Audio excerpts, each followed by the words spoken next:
There was, and it's reinforced by sleep apps. It's worth. Which person goes through 4 to 5 REM cycles a night? And getting woken during...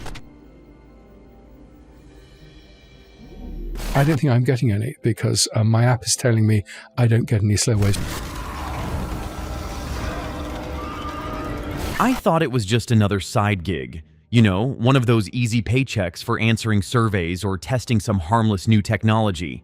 The government was funding a sleep study, offering $3,000 to participants willing to use an experimental app designed to enhance deep rest and cognitive function. It sounded simple, too good to pass up really. I was exhausted all the time anyway. Stress, long hours, restless nights. If some app could fix that and pay me, I was in. And I wasn't alone. Hundreds of people signed up. Some were students, some were night shift workers, some just needed the extra cash. We all downloaded the app, followed the instructions, and went to sleep. That was 5 days ago. Now, none of us can wake up. I don't know how to explain what's happening. I feel awake. I can move, breathe, and think. But the world around me isn't real. At least, not entirely.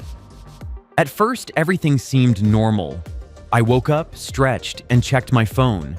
But the screen was frozen, stuck on 3:17 a.m. The time never changed. My messages wouldn't send. The Wi-Fi was connected, but nothing loaded. Then I noticed the silence. No traffic outside, no birds, no distant hum of the city. The world felt empty. I stepped outside my apartment, expecting the usual morning rush. Instead, I found the streets frozen in time. People stood mid-step, mid-conversation, mid-action, completely still, like mannequins. A woman in a cafe had a cup of coffee halfway to her lips. A man's face was twisted in laughter, but his eyes were blank. Even the leaves on the trees had stopped moving. It wasn't just me, something had trapped all of us. I wasn't alone for long. I heard the first scream an hour later, someone else waking up in this frozen world. I ran toward the sound, desperate for answers, and found a woman standing in the middle of an intersection, shaking. Her name was Leah. She had been part of the sleep study too. We weren't just asleep. We were inside something. A simulation? A dream? A prison? We didn't know. But we weren't the only ones trapped. More people started waking up, others from the trial. Michael, Sam, Olivia, different backgrounds, different cities. But all of us had one thing in common. We had downloaded the app, and now we couldn't escape. Days passed. At least we think they did.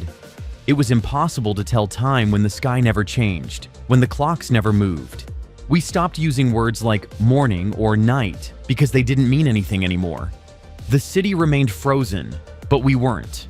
We could move freely, explore, even eat. Though none of us felt hunger, we tried everything to wake up. Slapping ourselves? Nothing. Jumping off buildings? We just woke up at the bottom, unharmed. Walking beyond the city limits? The road stretched forever into nothingness. There were no answers. Until Leah found the mirrors.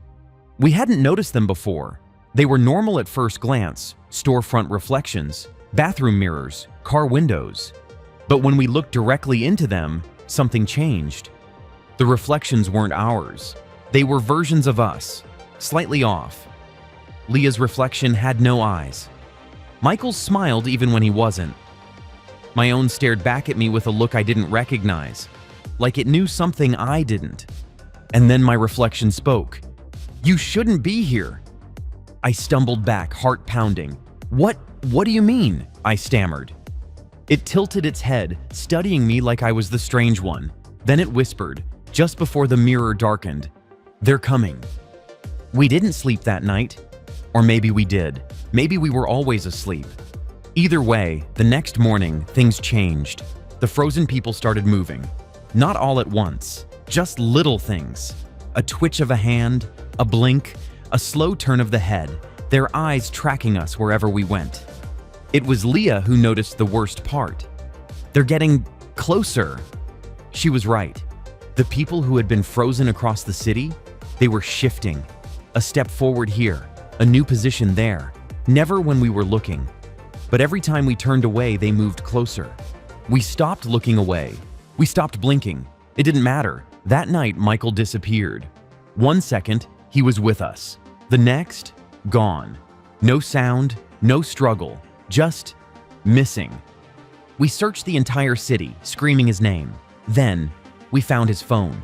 The screen was on, a single message written in the Notes app. Don't go to sleep. Panic set in. We tried everything to stay awake, but we didn't even feel tired. Our bodies weren't real here, so how could we fight something as natural as sleep? And then, Olivia disappeared, and Sam. One by one, they were taken. I didn't wait to be next. I ran. I don't know how long I was alone. The world was silent again. The frozen people had stopped moving, but I knew they were watching, waiting. Then I heard it. A voice, not from the world around me, but from somewhere deeper. Wake up. It wasn't my voice. It wasn't a reflection. It was outside this place. And I recognized it. It was Michael. I don't remember how I woke up. One moment, I was standing in the endless city of frozen people. The next thing, I was gasping for air in my real bed. My phone was vibrating. 3:17 a.m., the exact time it had been stuck on in the dream. My heart raced. I scrambled to check my messages, searching for Leah, Michael, anyone. There was nothing. No proof that any of it had happened, except for one thing. On my phone, the sleep app was still open, but the logo had changed. It was no longer the clean, minimalist design from before. Now, it was an eye, and underneath it, a single message. You were never supposed to wake up. I deleted the app. Factory reset my phone. It didn't matter. The message always came back. And now, I'm terrified to sleep again. Because every time I close my eyes, I see them. The frozen people, the reflections, and Michael trapped, screaming, somewhere in the dream that never ended for him. I got out, but I don't think I was supposed to. And I know, without a doubt, they're coming to take me back.